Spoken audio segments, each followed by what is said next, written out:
Sa gitna ng mga isyong umiikot sa seguridad, soberenya at kalagayan ng Pilipinas sa rehiyon ng Southeast Asia, isang tahimik pero makabuluhang tagumpay ang bumungad nitong linggo. Nakabalik na sa bansa ang BRP Gabriela Silang, isa sa pinakamodernong barko ng Philippine Coast Guard, matapos ang matagumpay na paglalayag sa 3 bansa, Thailand, Malaysia at Vietnam. Samantala, nakabalik na sa bansa ang BRP Gabriela Silang matapos ang matagumpay na pagbisita sa 3 bansa. Ayon sa Philippine Coast Guard, patunay ito na epektibo ang pinatutupad na modernization program ng pamahalaan. Nagbabalik si JM Pineda sa sentro ng balita.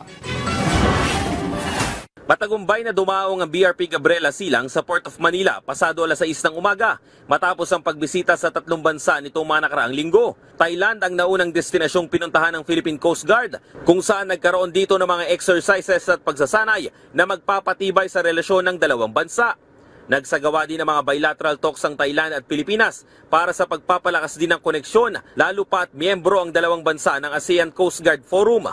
Pinag-usapan din ng mga bansa ang mga susunod pang kolaborasyon na magbibigay ng people-to-people exchange. Kasunod naman na dinaungan ng BRP Gabriela Silang ay ang Malaysia. Dito ay nagkaroon ng mga courtesy calls ang PCG sa mga kawani ng bansa at kay Philippine Ambassador to Malaysia Maria Angela Ponce. Bukod dyan, may mga tabletop exercises din na isinagawa ang dalawang bansa, kasabay din yan ang mga ship tour sa mga barko ng Malaysia. Sa Vietnam naman, ang huling naging destinasyon ng PCG. Dito ay nagsagawa rin ng mga bilateral talks at pagpupulong ang Vietnam at Pilipinas para magpalakas pa ng koneksyon sa bawat isa. Ayon kay PCG Commander Admiral Ronnie Hilgavan, malaking bagay para sa ahensya ang mga ganitong aktibidad. This is consistent with our strategy to engage our neighbors to pursue cooperation on Coast Guard to Coast Guard matters.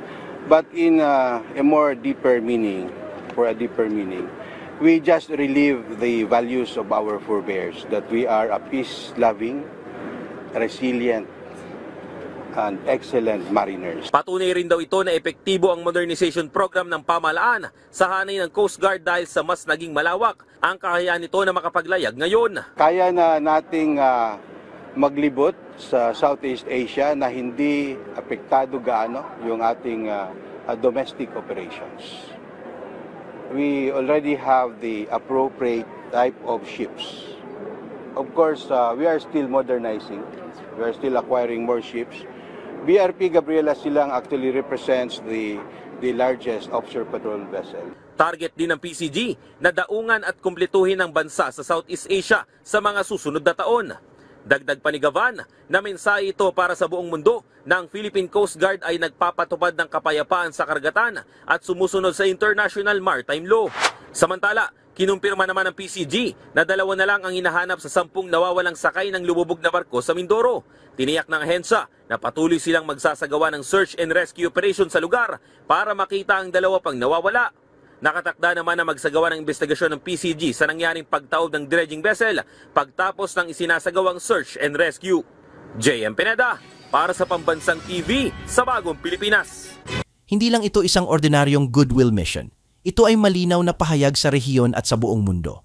Narito ang Pilipinas, handang makipag-ugnayan, makipagtulungan, at higit sa lahat, ipakita ang presensya nito sa mga dagat na matagal nang sinusubok ng iba't ibang interes. Ang misyon ng BRP Gabriela Silang ay hindi lang simpleng pagbisita.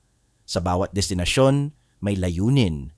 Sa Thailand, nagsagawa sila ng training at bilateral talks na nakatuon sa pagpapalalim ng ASEAN Coast Guard cooperation. Sa Malaysia, may mga courtesy calls, tabletop exercises, at mga strategic discussions para mapalakas ang regional maritime security.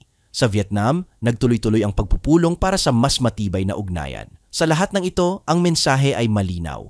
Ang Pilipinas ay hindi pasibong manonood sa mga pagbabago at sigalot sa rehiyon, kundi isang aktibong kalahok na handang makipagdialogo, makipag-collaborate at tumindig kung kinakailangan. Makikita rito ang epekto ng AFP at PCG Modernization Program na matagal nang isinusulong. Kung dati ay limitado lamang sa mga baybayin ang kayang maabot ng ating Coast Guard, ngayon ay nakalalayag na tayo sa buong Southeast Asia, dala-dala ang bandila ng Pilipinas at ang paninindigang para sa kapayapaan, seguridad at kooperasyon.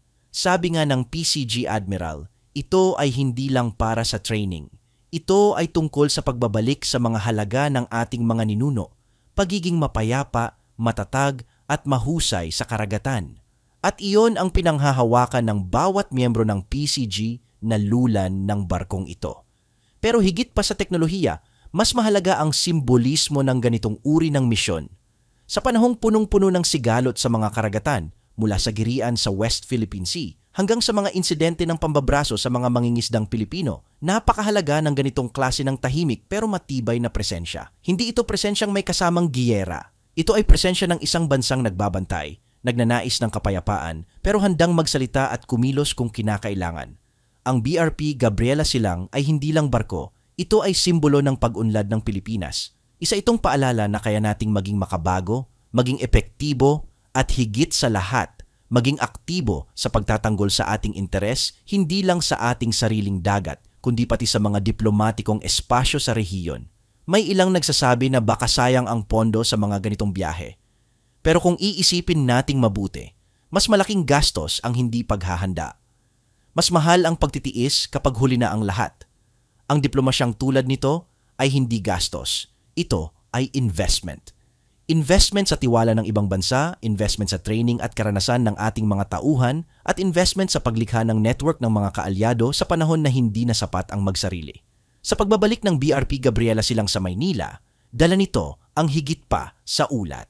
Dala nito ang pananabik ng isang bansang gustong umangat, ang tiwala ng mga kaalyado sa ating kakayahan, at ang panibagong sigla sa ating layuning ipagtanggol ang ating karapatan, hindi sa pamamagitan ng sigawan, kundi sa pamamagitan ng presensya, respeto at paninindigan.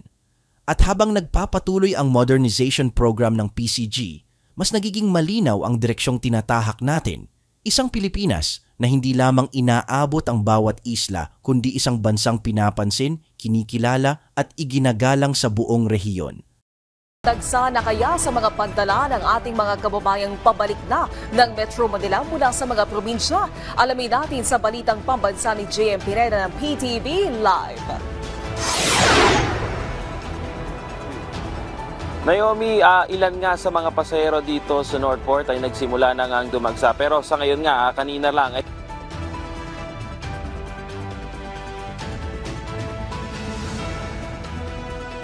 sa ibang kapitbahay nating bansa nitong mga nakaraang linggo.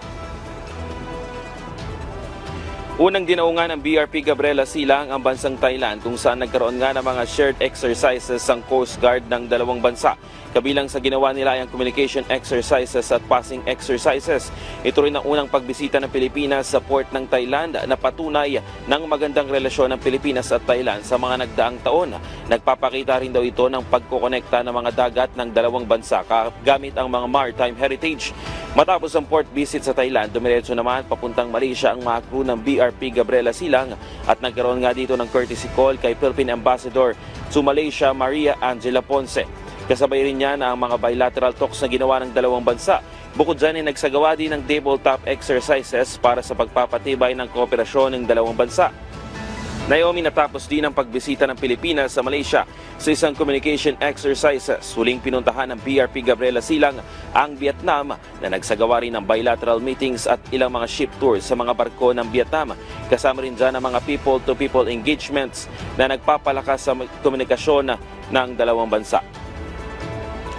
Naomi, sa ngayon nga ay magkakaroon pa ng programa para dito sa pagdating ng BRP Gabriela Silang dito sa Pier 13 at inaasahan nga na dadating dito si PCG Commander Admiral Ronnie Hilgaban. Samantala doon naman sa parte ng port area para doon sa mga darating na papunta dito sa Metro Manila galing sa kanilang mga bakasyon ay may mga nagsisimula na nga ring dumating at dito sa kanilang dito sa Manila, lalo na yung mga may trabaho na ngayon. Yung ilang mga nakita natin kanina sa port area ay kaunti pa lang naman yung pila, pero panigurado.